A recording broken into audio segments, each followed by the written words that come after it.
آج آپ کے سامنے خطبہ شریف میں قرآن کریم کی وہ عظیم الشان آیت کریمہ کا ایک حصہ تلاوت کیا ہے جس کو پڑھ لینے کے بعد، سن لینے کے بعد ٹوٹے ہوئے دل جڑ جاتے ہیں۔ پریشانیاں، غم اور دکھوں کے بادل جتنے ہوں وہ اللہ کے فضل و کرم سے چھٹ جاتے ہیں۔ قرآن کریم میں اللہ پاک نے ارشاد فرمایا، لا تقنطوا من رحمت اللہ، اللہ کی رحمت سے نا امید نہ ہو، مایوس نہ ہو۔ حضرات محترم، اس وقت اہل پاکستان پر خاص طور پر، ویسے تو پوری اسلامی دنیا، تمام مسلم ممالک مسائل میں گھرے ہوئے ہیں۔ چند ایک ممالک ایسے ہیں جو اپنی آزادی کا، سالمیت کا اور دین اسلام کے تحفظ میں کامیاب ہیں۔ اللہ پاک ہمارے پاکستان کو بھی وہ سعادت عطا فرمائے، یہاں امن کا دورہ ہو جائے، فساد، شر ہمیشہ کے لیے ختم ہو جائے، اور اس پاکستان کی سرزمین پر اسلام اور دین حق وہ ہمیشہ سر بلند رہے۔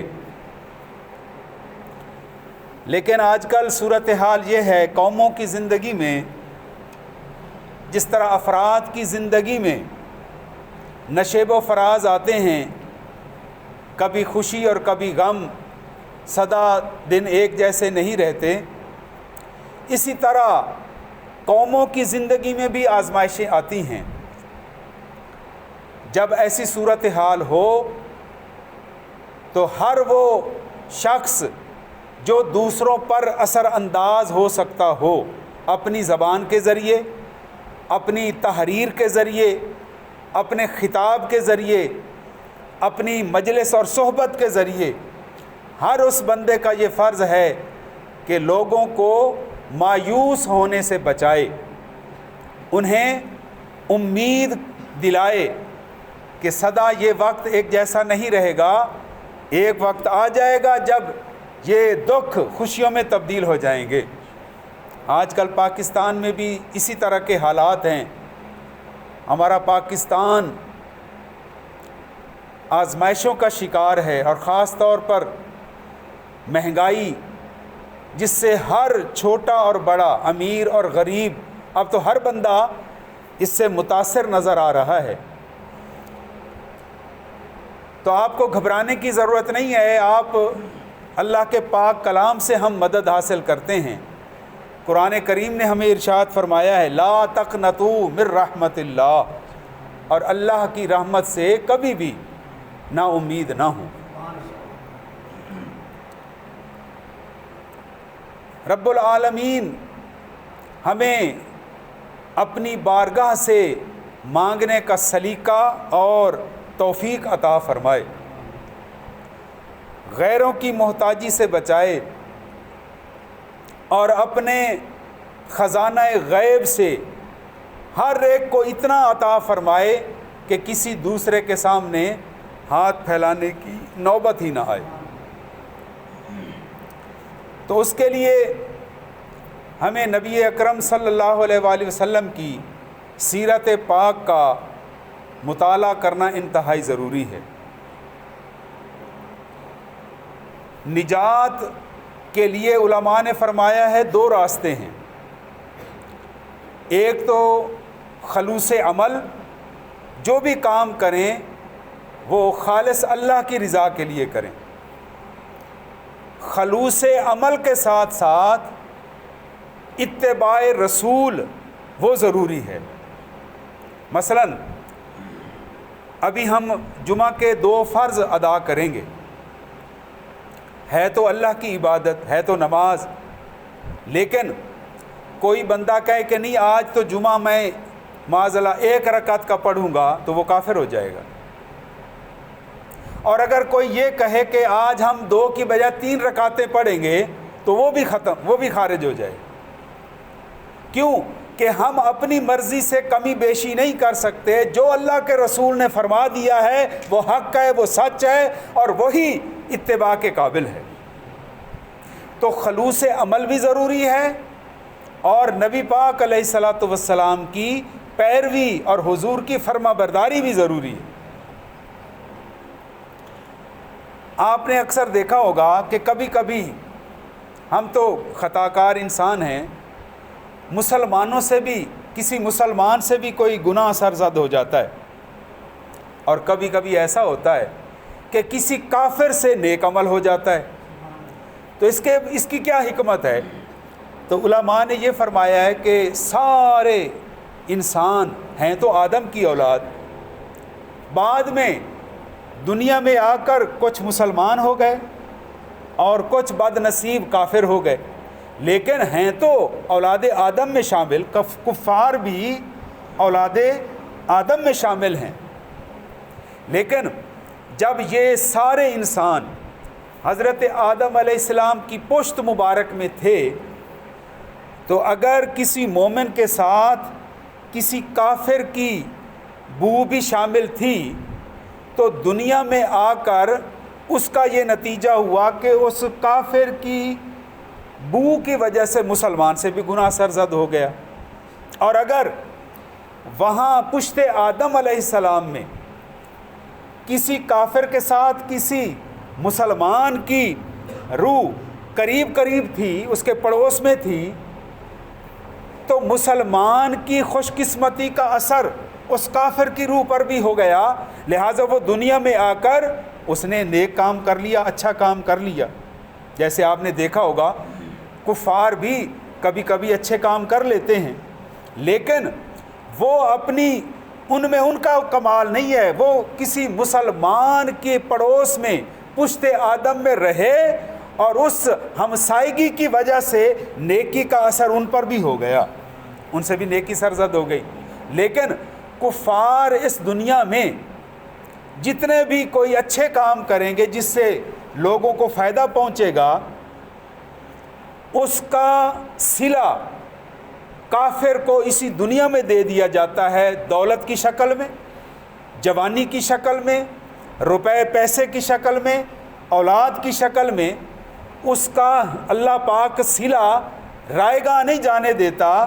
اس کافر کو صلہ اسی دنیا میں مل جاتا ہے. اس لیے دنیا میں ملتا ہے کیونکہ نجات کا دار و مدار ایمان پر ہے, اس کا اگلے جہان میں کوئی حصہ نہیں ہے. اگلے جہان میں دار آخرت میں کافر کا کوئی حصہ نہیں ہے. ہاں, مسلمان کو اللہ پاک اس دنیا میں آزماتا ہے, اور اگر وہ آزمائش میں کامیاب ہو جائے تو پھر جنت اسی کی ہو جاتی ہے. تو کفار نے بھی جتنے کوئی اچھے کام کیے ہیں, مثلا جس بندے نے کوئی سائنسی ایجادات کی ہیں, پہلے تو نمبر ہمارا ہے, مسلمانوں کا ہے. ہم نے مختلف ایجادات ہم مسلمانوں نے کی ہیں. بڑے بڑے ہمارے سائنسدان گزرے ہیں.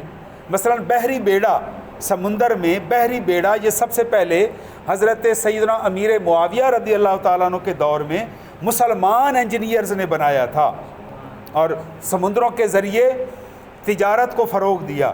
یہ جو شیشہ جس میں ہم اپنا چہرہ دیکھتے ہیں, یہ بھی مسلمانوں کی ایجاد ہے. ریت کے اندر جو چمکدار ذرے چمکتے ہیں, ان کو اکٹھا کر کے پھر ان کو پگھلا کے شیشہ بنایا جاتا ہے, اور یہ بھی مسلمانوں کی ایجاد ہے. اسی طرح میرے پاس ٹائم نہیں ہے, اور بہت سی چیزیں ہیں, لیکن مسلمان پھر بے عملی کا شکار ہو گئے, اور کفار ہماری ہی کتابوں کو پڑھ کر اب وہ عیش کر رہے ہیں. اور ہمارے نوجوانوں کو چاہیے کہ وہ دوبارہ اپنے اسلاف کی تعلیمات کو اپنائیں, قرآن و حدیث کو پڑھیں, اور اس کے ساتھ ساتھ اللہ پاک نے جو انہیں عقل عطا فرمائی ہے اس کو کام میں لاتے ہوئے, اپنے اعضاء کو استعمال کرتے ہوئے نئی نئی ایجادات کریں تاکہ ہم دوسروں کے، غیروں کے، کافروں کے محتاج ہونے سے بچ جائیں۔ تو حضرات محترم، اس وقت پاکستان کے حالات آپ کے سامنے ہیں۔ آئیے نبی پاک علیہ الصلاۃ والسلام کی سیرت پاک سے ہمیں یہ سبق ملتا ہے کہ حضور نے سادگی کو پسند فرمایا ہے، حضور نے سادہ زندگی اختیار فرمائی ہے۔ جو کی روٹی حضور کھایا کرتے تھے، اور اکثر سرکار دو جہاں علیہ الصلاۃ والسلام کا لباس مبارک صاف ستھرا ہوتا تھا لیکن سادہ ہوتا تھا۔ آج کل ہم اپنے لباس پر غور کریں، ہمارے لباس کتنے مہنگے اور قیمتی ہم خریدتے ہیں، اور پھر ہم اپنے کلچر کو بدلیں، اپنے رویوں کو تبدیل کریں۔ جو آپ اندازہ لگے، رمضان شریف میں آپ کو یہ تجربہ ہو چکا ہوگا، جب روزہ کھولنے کا وقت ہوتا ہے، آپ بے شک جتنے میٹھے اور ٹھنڈے مشروبات پی لیں لیکن سادہ پانی کا گلاس کا مقابلہ نہیں کر سکتے۔ پیاس بجھاتا ہے سادہ پانی، اور یہ اللہ کا انعام ہے۔ تو ہم نے یہ جو اپنے اوپر بے شمار بوجھ لاد رکھے ہیں، اگر ہم ان کو گھٹانا چاہیں، ہٹانا چاہیں، تو ہم مہنگائی کا مقابلہ کر سکتے ہیں، اور پھر اللہ سے برکت کی دعا مانگیں۔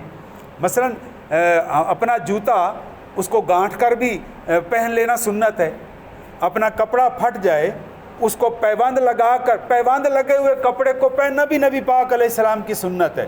لیکن آج کل لوگ اس طرف نہیں آتے۔ پیبند لگا ہوا کب میاں میں پیبند والے کپڑے کے ساتھ بازار میں کیسے جاؤں؟ بھائی سادگی اختیار کرو گے تو اللہ پاک برکت عطا فرمائے گا، اور اگر آپ شاہانہ طرز زندگی اختیار کرو گے تو پھر یہی صورتحال ہوگی۔ اللہ تبارک و تعالیٰ کی رحمت سب کے لیے عام ہے۔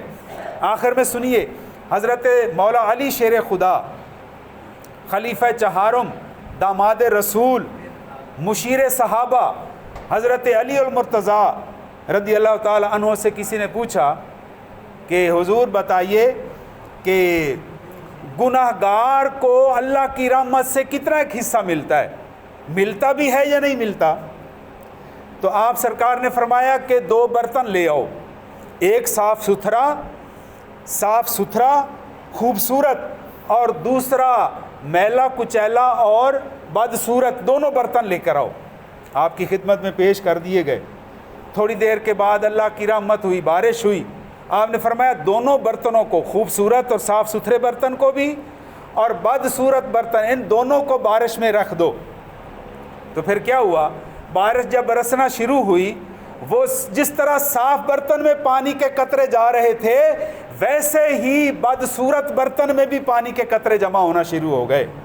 تو آپ نے پوچھنے والے کو بلا کر فرمایا کہ دیکھو، جس طرح بارش برس رہی ہے، پانی کے قطرے، بارش کے قطرے جس طرح صاف ستھرے برتن میں جا رہے ہیں، ایسے ہی میلے کچیلے برتن میں بھی جا رہے ہیں۔ یوں یہ مثال سمجھ لو کہ اللہ کی رحمت جب ہوتی ہے تو جس طرح نیکوکاروں پر ہوتی ہے، گناہ گاروں پر بھی اللہ کی رحمت ہو جاتی ہے۔ اللہ کی رحمت بڑی وسیع ہے۔ تو کبھی بھی مایوس نہ ہوا کریں۔ پریشانی آتی ہے واقعی، جب بجلی کا بل پیش کرنا ہو، جب خریداری کرنی ہو بچوں کے لیے، گھر کے سامان کے لیے، اور جیب کی طرف دیکھیں تو پریشانی تو ہوتی ہے، لیکن اس وقت گھبرانے کی بجائے اللہ کی بارگاہ میں عرض کریں، یا رب العالمین اپنے خزانہ رحمت سے ہمیں عطا فرما، اپنے خزانہ غیب سے ہمیں عطا فرما۔ اور اللہ تبارک و تعالی جب برکت عطا فرما دیتا ہے تو پھر غربت ختم ہو جاتی ہے۔